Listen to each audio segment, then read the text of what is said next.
Hello, my dear students. Welcome to my channel Digiteach. I am Sanjukta Kaur, a postgraduate teacher in computer science. Here in my channel, you will get all the videos of CBSE syllabus for class 11th and 12th computer science with Python. In my channel, you will get videos both practical concepts as well as theoretical concepts of Python programming language. And you watch the videos till end so that your doubt will be totally cleared. So, right, students, watch the videos, like it, share it with your friends, definitely comment it, and you can ask your queries in my comment section so that it will be clear in my upcoming videos. Thank you, students.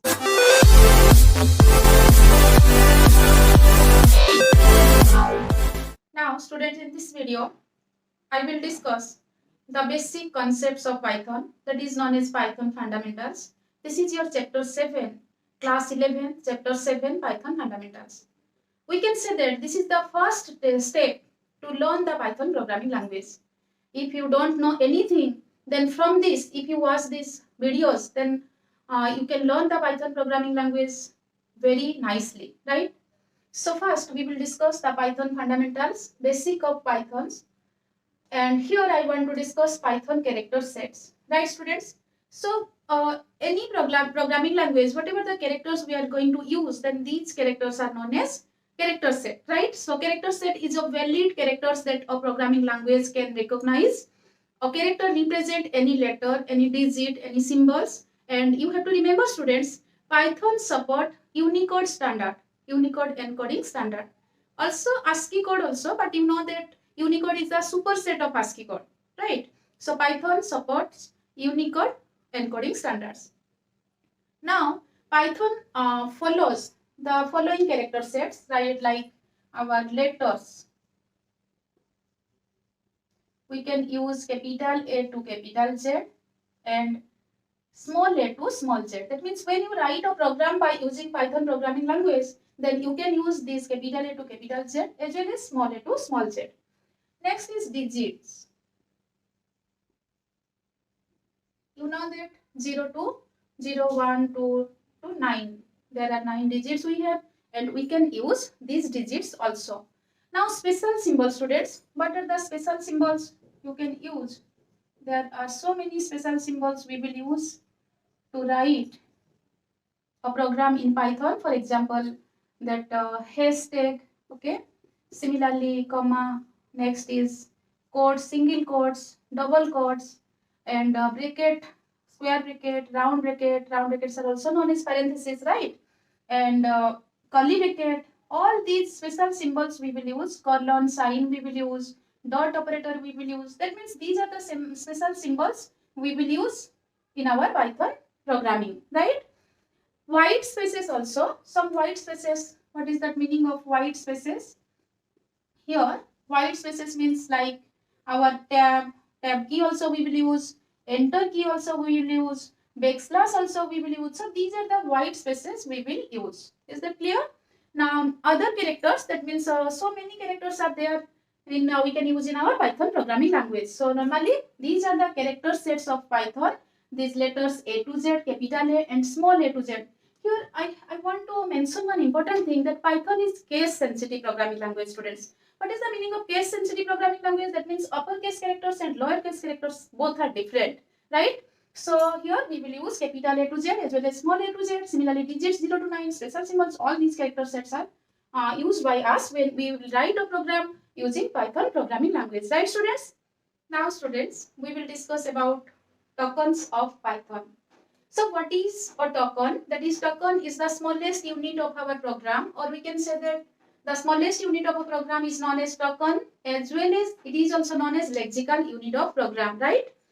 Here, I have written a very small program to explain all these things. So let us see the same program. That is, I have started one statement, has a small program. Roll number Rn equal to 5, name equal to within quotes Raj, print, that is name having roll number Rn. Okay, let us discuss the same program. Here, if you start any sentence by using hash symbol, right? By using hash symbol, if you will start any statement, then that is the example of comment. Okay. So what is the need to provide a comment in our program? That means if we want to provide some extra information to the user, then you can put the information by using comment. Okay, so you can write a comment by using hash symbol, and you should remember, students, your Python interpreter will not execute this particular statement if it is started with hash symbol, right? After that, I have written rn equal to 5, name equal to within double quotes, that is Raj. So in mathematics, already you know that if we are saying that a equal to 5, that means what is the meaning of this? That is 5 is a value that you have assigned this 5 to a. So a is one variable, 5 is a value. So in mathematics, you can assign a value to a variable by this way. Okay. So here also I have written the same. That means 5 is one what type of value? That is integer value. Okay. So integer value, that integer value is assigned to this variable Rn. Okay, so you should remember the same thing. If you want to assign a value to a variable, so here assignment operator you need to use. This equal sign is known as assignment operator, and you have to write the value at the right side of assignment operator, and you have to write the name of variable at the left side of assignment operator. Okay, so here next statement, let us check. Name equal to Raj, but I have written here within double quotes I have given the Raj. I have already enclosed Raj into double quotes. Okay. So why should we use double quotes or triple quotes or single quotes? To provide a string value, string constant or string literals. Okay. So this is what type of value? That is known as string value. Right, students? And name is what? Name is one variable. In the same way I have written Naren equal to 5. Now I have written name equal to Raj. But here you should remember, students, if you are just putting an integer value to a variable, then that variable type is integer type. If you are just providing a string value to any variable, then that variable is known as string type of variable. Okay. All the things we will discuss after this. Then next, third statement is print name having roll number Rn. Okay, so what is that print? Now you see, print is one keyword. That means keyword means that having some special meaning, that is used for special purpose, and keywords are available in our Python standard library. So here print is a keyword, and you will use that print keyword if you want to print something on your screen. Then you have to use print keyword, right? Now here name. Name is what? That is your variable name. Okay, and this is what? This is already I have enclosed this within double quotes. That means this is string. Okay, string constant or string literals. As it is, if you want to print something, then you have to put within double quotes. After that, this Rn is also known as variable. Okay, so now we will discuss that Rn, name, these two are known as variable, name of variables. Now 5 integer value, Raj string value, print is a keyword, equal sign is one operator, and this parenthesis, see here round bracket. When I have written print, then after that I have used one parenthesis start and parenthesis close. This is known as punctuators. Similarly, this comma, here just I have to write this comma is also known as punctuators. Okay. So this is known as punctuators. That is round bracket start, round bracket close, comma. And here assignment operator, this is equal sign is known as operator. Okay. So these are the smallest unit of programs. Why I have written this program? To make you understand that what is the smallest unit of a program. That means this comment is also one smallest unit of program. Operator is also one smallest unit of program. Variable name also one smallest unit of program. In the same way, keyword, punctuators, integer value, string value, all these are known as smallest units of program. That means these are the examples of tokens of Python. So how many tokens we do have? We have keywords, identifiers, literals, operators, punctuators. Okay, these variable names are known as actually identifiers. Okay, keywords are available in our Python programming language, Python standard library. Keywords are the reserved words, but identifiers are the names that given by the user, like variable name, function name, object name, class name, etc. Right, students? So now we will discuss the first token, that is keyword, briefly. Okay. Now students, we will discuss the type of tokens available in Python one by one briefly. So first type of token is our keyword, and you should know that Keywords are the reserved words and having a special meaning for the programming language interpreter or compiler. They are reserved for any special purpose, right students? And we cannot use the keywords as the name of identifier. This one is very important one, students. You cannot use the keyword as the name of identifiers. That means you cannot use the keyword to declare the variable name. Okay, variable name, function name, class name. So you cannot use the keyword as the name of identifiers, right? So many keywords are there in your book. So you have to go through all these keywords. For example, that is for is a keyword, while is example of keyword, if, in, is, all these are examples of keywords. Similarly, or, and break, go to, continue. Okay, so all these are example of keywords. As I told that Python is what type of programming language? Python is case sensitive programming language. What is the meaning of case sensitive programming language? That means your uppercase and lowercase characters both are different, is not it? But you have to remember, students, all the keywords are in lowercase except three keywords. What are these three keywords? That is, one is true. This is very important point. Another one is false. Third one is none. So three keywords you have.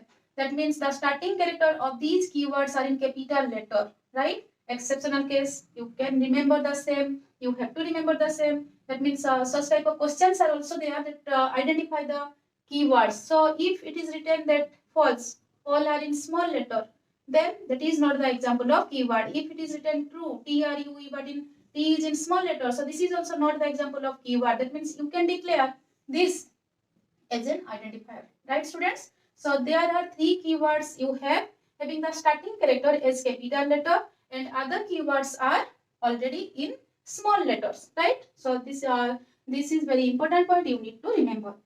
Next point we will discuss, that is identifiers, right?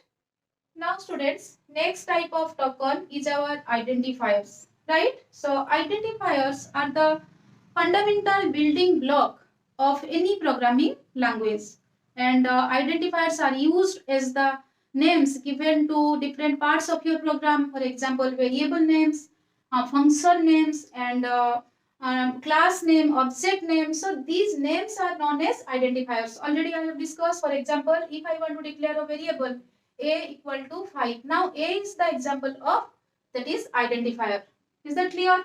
Now already I told very important point that you cannot declare the name of identifier that is equal to a keyword. That means it is one valid identifier. But if you are going to write that while equal to 10, this is wrong students. This is one invalid identifier name because while is one keyword. Okay, so you cannot declare a keyword as the name of identifier.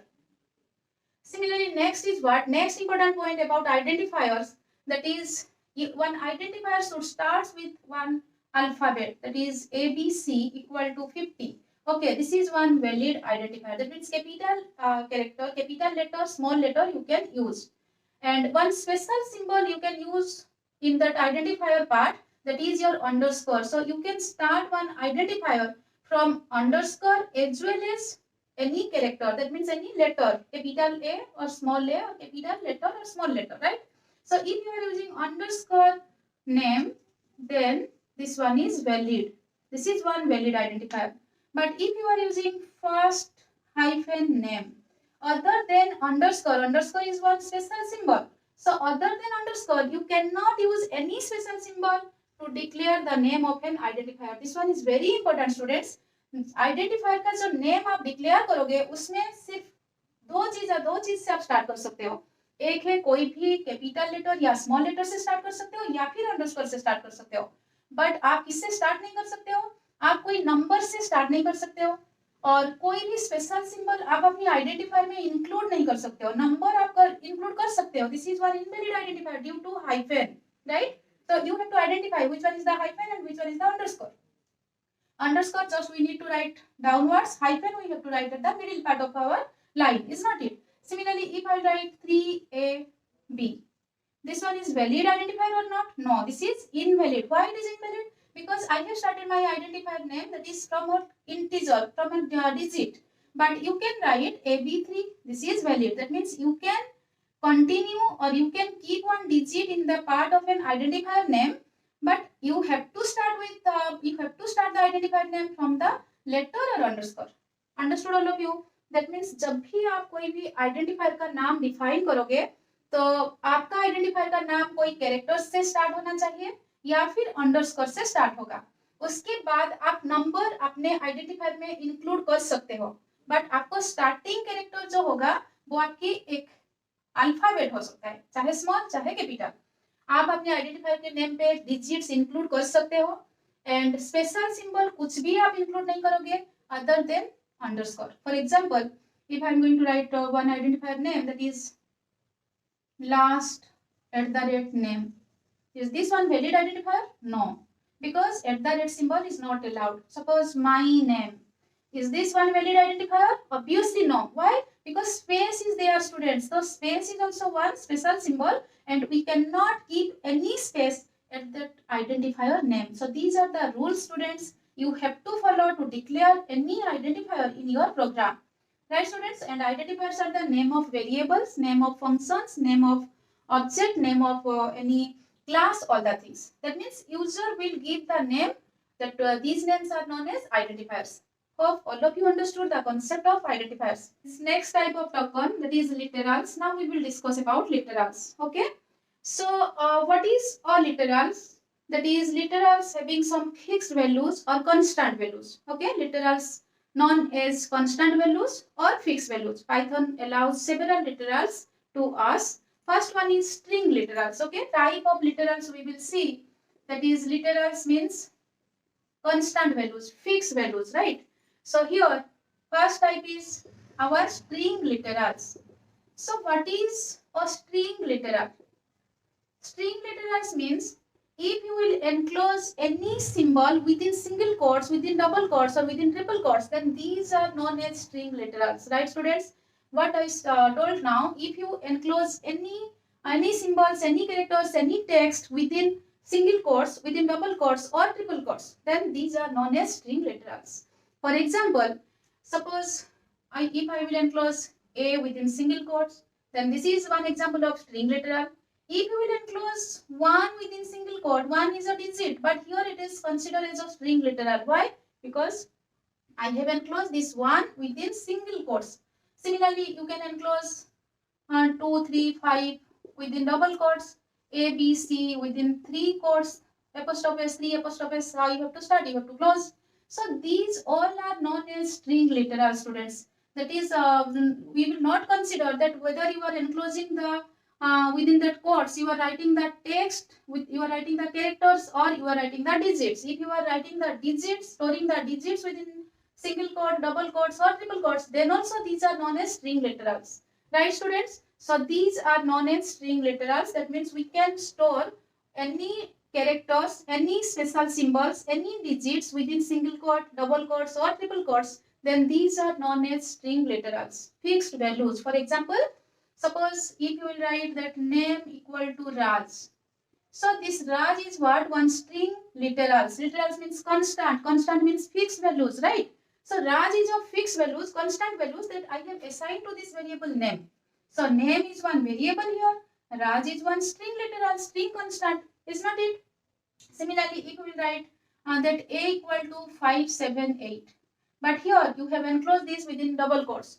Okay, so this is also example of string literals. But if you are writing B equal to 57, so this is not the string literals. Is not it? This is one integer literal.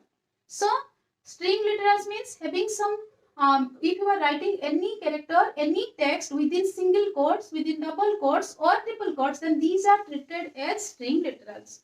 Hope all of you understood the things, right? Now students, already you understood about our string literals, but there is another thing that is known as escape sequence. Okay, so Python allows us to have certain non-graphic characters in string value. Okay, so non-graphic characters are the characters that cannot be typed directly from our keyword. For example, backspace, tab, carriage return, etc. So these no characters is typed when these keys are pressed only some action text less. Okay, only some action text less, And these non-graphic characters can be represented by any backslash, right? These non-graphic characters can be represented by, that is backslash. After that, this is known as escape sequence. And example of escape sequence, that is you can represent any escape sequence by the backslash. That means this slash you can use. For example, if you are using slash b, that is used for backspace. Slash t, that is used for tab. Similarly, slash a, that is for one ASCII well. Okay. So many escape sequences we have. That means we can write these, use these escape sequence by using the backslash. So these are known as escape sequence characters, and these are the non-graphic characters. Okay. And if we will just write all these things, then no character is typed, but one special function, any action is going to take place. For providing one backspace, we will use this.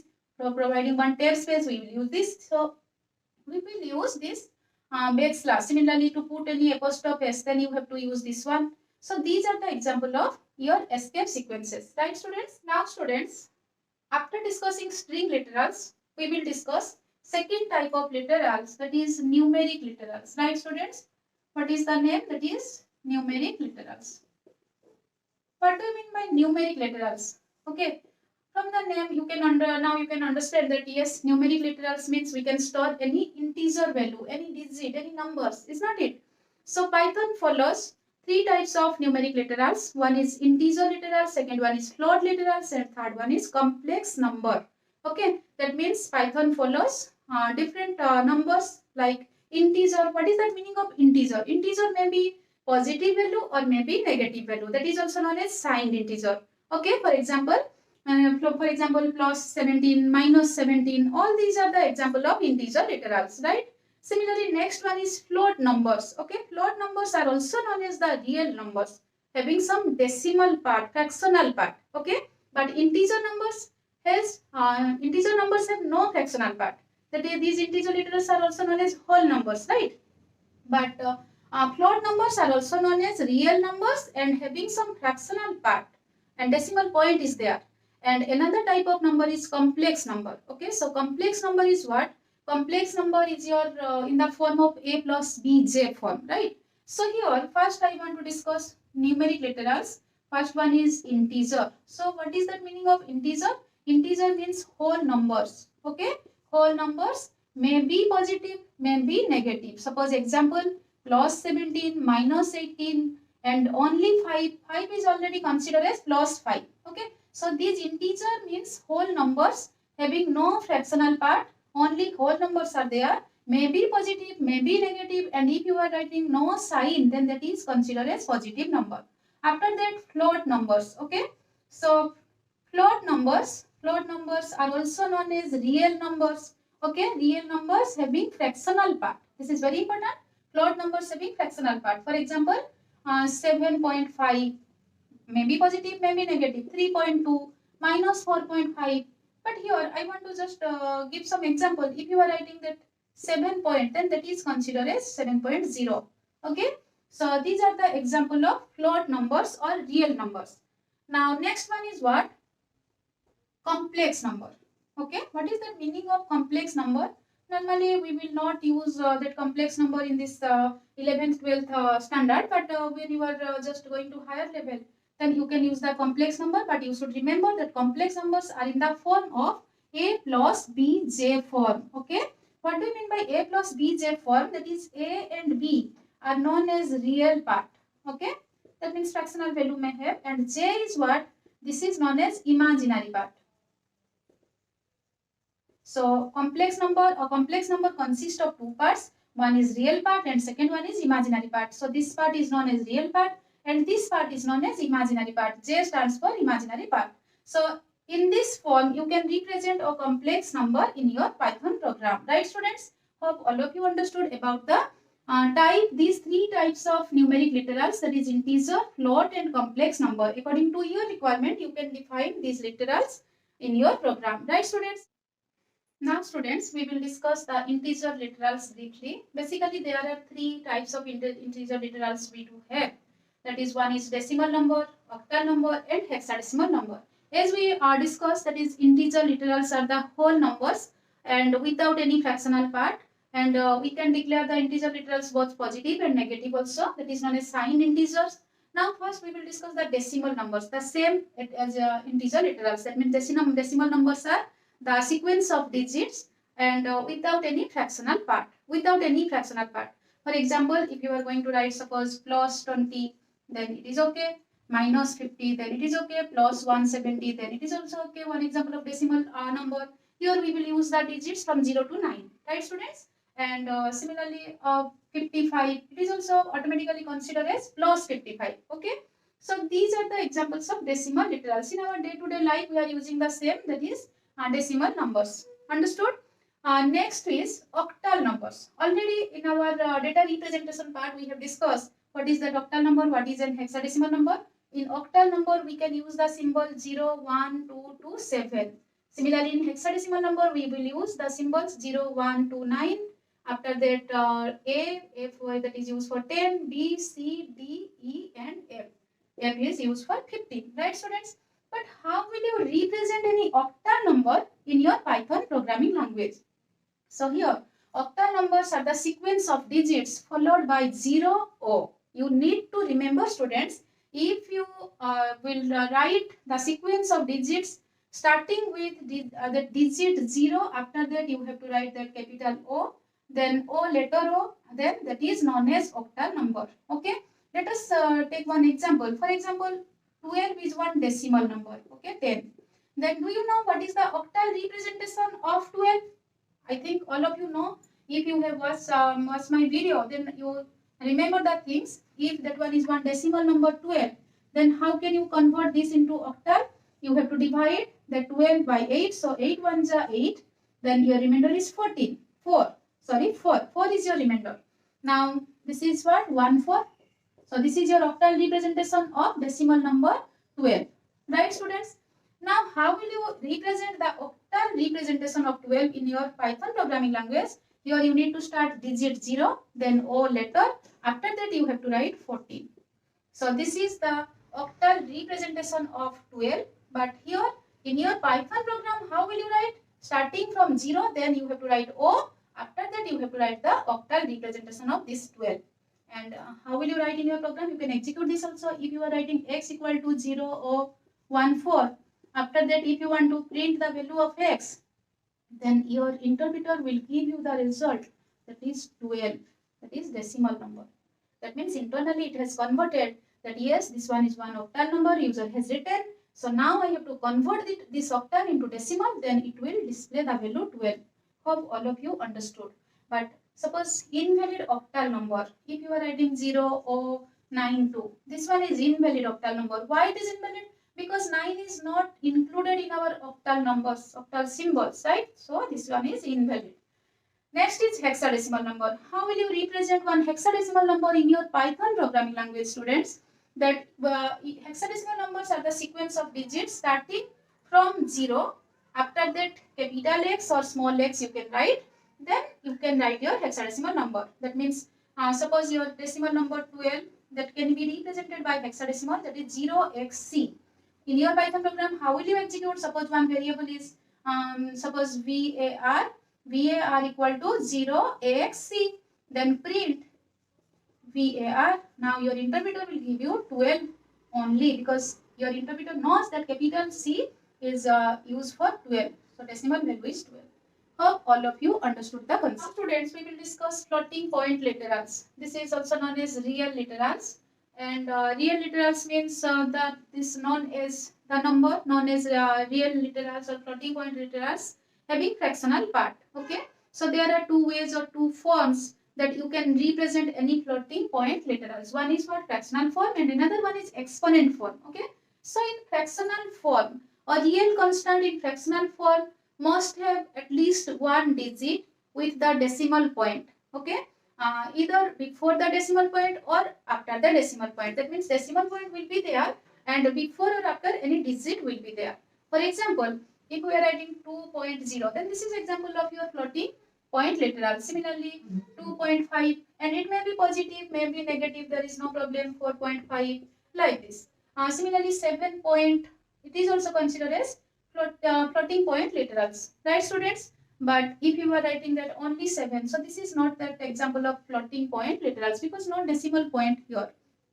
Clear? Similarly, if you are writing 17 by 2, this is also not a valid floating point literal. So you should remember all these points. Now next part, that is we can represent the floating point literals with the help of exponent form. Okay, so exponent form, in this exponent form we can represent any floating point literals, okay, by using mantissa part and as well as exponent part. For example, suppose here 5.8, we have a number that is floating number, floating point number, this is 5.8, but I can write this 5.8 like 0.58 multiply 10 to the power 1, right? That means if you will just convert this, if you multiply this, then again you will get that 5.8 itself. Is not it? So here, now this is what? This is your mantissa part and this is your exponent part. What is this? This is your mantissa part and this is your exponent part. So here you can write that 0.58 E for exponent, that is 0, 1. So in this way you can represent one fractional number in your Python programming language. Here there is one way and here there is another way. This means you can write x equal to 5.8, no problem. You can write x equal to 0.58 E01. E stands for exponent and this is your mantissa part and this is your exponent part. So in this way you can represent any floating point literals in your Python programming language. Hope all of you understood about floating point literals. Now students, we will discuss about Boolean literals, right? So we have two literals, one is true and another one is false. These two Boolean values, Boolean literals available in Python. So we can use true for 1, false for 0. For example, if you will write a statement that is 5 is greater than 7, then 5 is greater than 7, no. So your answer will be false, right? So here, this one is one expression, that is one relational expression. Now Python interpreter will check whether 5 is 5 greater than 7, no. So no means false. So your answer will be false. Similarly, if you will write 7 is greater than 5, yes, true. So your answer will be true. So these true, false are known as Boolean literals. Right, students? Now, another type of literals we have, that is special type of literal known as non. Okay? So, non is one special type of literal we have. Non, in which case you will use that non keyword. Non is a keyword, true is another keyword, false is another keyword, but this non is also one literal. Right, students? Non means nothing, no value. Is not it? So, for example, if I will write a equal to 10, no problem, 10 is what type of value? Integer type of value. There is one function, inbuilt function you have, that is known as type function. Okay? So, type function is used to define or print the data type of a. So, now a contains what type of value? Integer type of value. So, your interpreter will give you that type is int. Okay? Now, if I store b equal to none, and here that means b is one variable and this time you have not stored anything in this variable b. So in this case you can assign non keyword to this variable b. But if you want to print the value or the type of b, okay, suppose value of b, if you want to print the value of b, then your interpreter will not give anything to it. But if you want to use the print command, okay, print keyword, okay, print b, then here your interpreter will give you the answer that is none, because b has nothing, b has no value. So if you want to use the print function to print the value of b variable which contains none, then this time you will get the answer none. So non keyword is used to assign a variable, in which case that means at that time you have nothing to store. उस time पे आपके पास कुछ भी value नहीं है store करने के लिए, then you can assign the non value to that non literals to that variable. After that you can assign any valid value to that variable. Okay, so this is the use of non literal in your program. Right, students? Hope all of you understood the concept. Now students, we will discuss the next type of token, that is our operators. This one is very interesting token, students. That means operators are the tokens that trigger some computational work or computational action which apply to variables or values or operands or any other objects in our expression. Right, students? That means, for example, operators are of various type, that is unary operators, binary operators. Unary operators works with single operand, binary operators works with two operands. So all these operators, there are various type of operators. Next video, I will describe the concept of operators briefly. Right, students? Because operators you need to understand neatly and clearly.